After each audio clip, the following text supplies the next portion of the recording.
बच्चों, आज हम बात करने वाले हैं फ्रांस को लेकर। हाल में हमने देखा कि फ्रांस में काफी उपद्रव हो रहा है। वहाँ के लोग वहाँ की सरकार से त्रस्त हैं। वो जो लोग हैं वहाँ की सरकारी इमारतों को, सरकारी संपत्ति को नुकसान पहुंचा रहे हैं। आखिर ऐसा क्यों हो रहा है? कुछ दिन पहले हमने यही घटना नेपाल में देखी कि नेपाल में युवा जो थे, वहाँ पे जेनजी जनरेशन एक थी जिन्होंने वहाँ की सरकार को गिरा दिया। बहुत बड़ा आंदोलन था ये अपने आप में कि जो नई जनरेशन है, जो नई युवा पीढ़ी है, उसने पूरी सरकार बदल के रख दी और आज नेपाल में अंतरिम सरकार का गठन हो गया। बहुत बड़ी बात है। ठीक इसी प्रकार फ्रांस में हुआ।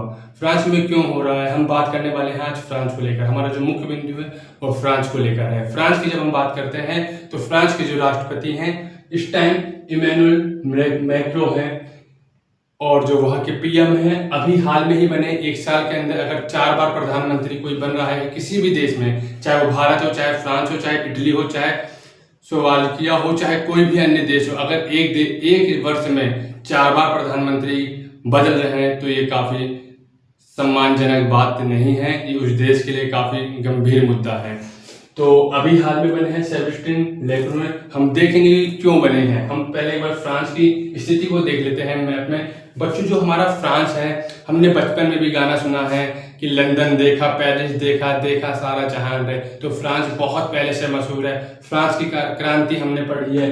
तो फ्रांस की जो राजधानी है वो पेरिस है। फ्रांस बहुत अच्छी ज्योग्राफी की कंडीशन है। इसके इस तरफ जो हम देख रहे हैं इधर पानी है और जो इस तरफ हम बात करते हैं यहाँ पे यूके है, जिसे हम इंग्लैंड कहते हैं। उस इंग्लैंड की राजधानी लंदन है, जिसमें हम लंदन देखा, पेरिस है। तो लंदन इधर देखेंगे हम, पेरिस इधर देख रहे हैं। ये पूरा हमारा बिस्के की खाड़ी है। वनडे एग्जाम में डायरेक्ट क्वेश्चन पूछ लेता है कि बिस्के की खाड़ी किससे संबंधित है। तो हमें पता है बिस्के की खाड़ी हमारी स्पेन और फ्रांस से संबंधित है। यहाँ पे भी इसकी जल की भूमिका है, मतलब काफी अच्छी मात्रा में इसके पास जल की सुविधा है। और पेरिस इसकी राजधानी है। पेरिस किस नदी के किनारे बसा हुआ है? तो पेरिस सीन नदी के किनारे बसा हुआ है। हाँ, सीन नदी फ्रांस की सबसे बड़ी नदी नहीं है। उसकी जो सबसे बड़ी नदी है, उसकी सबसे बड़ी नदी का नाम है सोन नदी है। सोने नदी है। वहीं पर राजधानी हमने बात कर ली इसकी, पेरिस राजधानी है, सीन नदी के किनारे बसी है। आल्प्स पर्वत कई बार डायरेक्ट क्वेश्चन पूछ लेता है पर्वतों से लेकर, चाहे यूपीपीसीएस का पेपर देख लें, बीपीएससी का पेपर देख लें, चाहे कई अन्य स्टेट एग्जाम का पेपर देख लें। डायरेक्ट क्वेश्चन पूछ लेता है कि निम्न पर्वत की स्थिति कहां पर है। तो मैं बता रहा हूं आल्प्स पर्वत। आल्प्स पर्वत जो है वो फ्रांस और इटली की सीमा पर स्थित है। वहीं पे हम दूसरी बात कर लेते हैं पेरेनीज की, जो फ्रांस और स्पेन की सीमा पर संबंधित है। इससे 3 महत्वपूर्ण बिंदु हमारे क्लियर होते हैं। तो सीन नदी बिल्कुल क्लियर हो गई कि सीन नदी कहाँ है। बहुत बार क्वेश्चन आता है कि सीन नदी हमारी फ्रांस में है, पेरिस के किनारे से गुजरती है, पेरिस के बगल बसा हुआ है। पेरिस की जो सबसे बड़ी नदी है वो सीन ना होकर सोने नदी है। दूसरी आल्प्स पर्वत से संबंधित हमारा क्वेश्चन संबंधित हो गया। आल्प्स से बहुत बार क्वेश्चन आता है कि आल्प्स कहाँ का पर्वत है। मैं पेरिस के ऊपर अगर एक बार डिनाई भी कर देता हूं तो मुझे पर आल्प्स पता होना चाहिए कि आल्प्स हमारा फ्रांस और इटली के बीच में इसकी सीमा साझा करता है। मैं अब बात करने वाला हूं ऑपरेशन ब्लॉक एवरीथिंग की, जिसके तहत पूरे फ्रांस में उपद्रव और ये आगजनी का माहौल हमने देखा कि सरकार के विरुद्ध कैसे लोग, जनता त्रस्त होकर सड़कों पर उतर आई और संसद तक आगजनी तक पहुंच गई।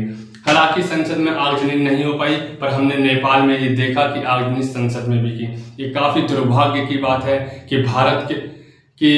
मुझे माफ कीजिए, जापान के युवा इतने त्रस्त हो गए वहां की सरकार से कि वहां की सरकारी संपत्ति को नुकसान पहुंचाया। मेरे दृष्टिकोण में ये गलत है, सरासर गलत है।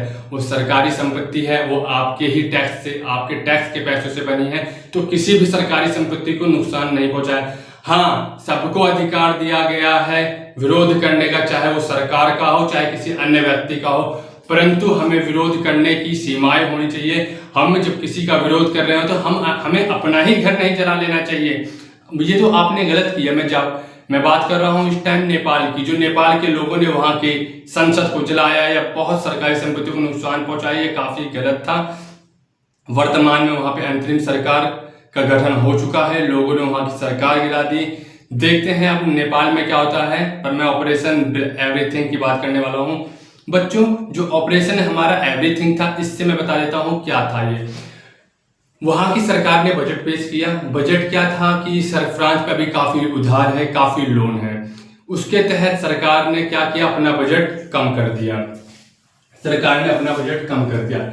इसके विरोध में, इससे रुष्ट होकर वहाँ की लोक जनता ने प्रदर्शन किया, जिसे हमने ऑपरेशन ब्लैक एवरीथिंग कहा गया, एवरीथिंग ब्लॉक एवरीथिंग किया गया। मैं आपको एक एग्जाम्पल के माध्यम से समझाना चाहता हूँ, आपकी बहुत अच्छी क्लियरिटी हो जाएगी। मान लीजिए मैं सब एग्जाम्पल ले रहा हूँ भारत का। 2020-21 में भारत का बजट था, भारत का जो बजट पेश हुआ सदन में वो 100 करोड़ का पेश हुआ। जो ये 100 करोड़ का बजट पेश हुआ, इसमें मैंने कहा कि मैंने 25% मैंने शिक्षा पे खर्च किया, 25% मैंने स्वास्थ्य पे खर्चा किया, 25% मैंने जो सामाजिक से समाज से जुड़ी हुई जो वो योजनाएं हैं, सामाजिक योजनाएं, उन पे किया। और जो 25% था हमारा हमने अन्य चीजों पे खर्च किया, चाहे पेट्रोल पे, ये सब इन चीजों पे किया। परंतु ये हमने 2020-21 में खर्च किया, परंतु जब हमने 21 और 22 का किया तो हमने 50 करोड़ का कर दिया। क्यों कर दिया 50 करोड़ का? आपकी मनमानी सरकार है, आप 50 करोड़ का ऐसे क्यों कर देंगे? 50 करोड़ का मैंने सदन में इसलिए प्रस्ताव करा क्योंकि मेरे ऊपर बजट है। अगर मेरे घर में भी मेरे ऊपर कर्ज ज्यादा हो जाएंगे, मैं अपने खर्चे कम कर दूंगा। ठीक इसी प्रकार से फ्रांस ने 50 करोड़ का बजट संसद में लाया। संसद में 50 करोड़ का, मैं एक एग्जांपल दे रहा हूँ, 44 बिलियन का लाया। मैं एक एग्जांपल से माध्यम से बता रहा हूँ कि भारत में मान लीजिए 50 करोड़ का बजट आया। 50 करोड़ का बजट आया तो इसने शिक्षा में काट दिया, 25 था, यहाँ पे 20 हो गया। स्वास्थ्य 25 था, 15 कर दिया, 25 था, 10 कर दिया, अन्य पे 15 कर दिया। ऐसे ऐसे करके इन्होंने कर दिया। 50 ही करना था, हमें कैसे ना कैसे करके हमने 50 कर दिया। लोग वहां की जनता से परेशान कि हमारी स्वास्थ्य जैसी मूलभूत सुविधा है उसे हमें आप कैसे छीन सकते हो, जो हमारी समाज से जुड़ी हुई योजनाएं आप उसे कैसे छेड़ सकते हैं। इसके विरोध में फ्रांस की जनता ने आंदोलन किया। हाल ही रिजल्ट परिणाम ये हुआ कि वहां के वर्तमान प्रधानमंत्री को अपना इस्तीफा देना पड़ा और वर्तमान में जो फ्रांस के नए राष्ट्रपति हुए वो हुए सेबेस्टियन लेक्रोनो, वहां के प्रधानमंत्री हुए। ये चाहे मैं बात करता हूं फ्रांस की, ये बच्चों फ्रांस की नहीं, चाहे किसी भी देश के अंतर्गत अगर ऐसी होती है तो स्थिति हो जाती है ऐसी, क्योंकि ये गलत भी एक तरीके से। आप कैसे किसी के स्वास्थ्य में एक वो, आप उधार जब ले रहे थे आपने पूछा था क्या जनाब, जब आप उधार ले रहे थे आपने बताया था जनता को कि हमारे पास इतना उधार है? कम से कम आप जनता को तो बताइए। जनता को आप साल में 4 बार पीएम चेंज हो जा रहे हैं जिस देश की, आप समझ सकते हैं उस देश की स्थिति क्या होगी। ये ना सिर्फ फ्रांस के लिए चिंता का विषय, अगर किसी अन्य देश में अगर ऐसी स्थिति है तो काफी चिंता का विषय है। हमने समझा आज फ्रांस की स्थिति को, क्या भौगोलिक स्थिति है, कैसे फ्रांस है, फ्रांस की राजधानी क्या है, ऑपरेशन के बारे में समझा, फ्रांस के लोग जो जनता परेशान थी वो क्यों परेशान थी, क्यों आ गई वहां पे। एक बात और,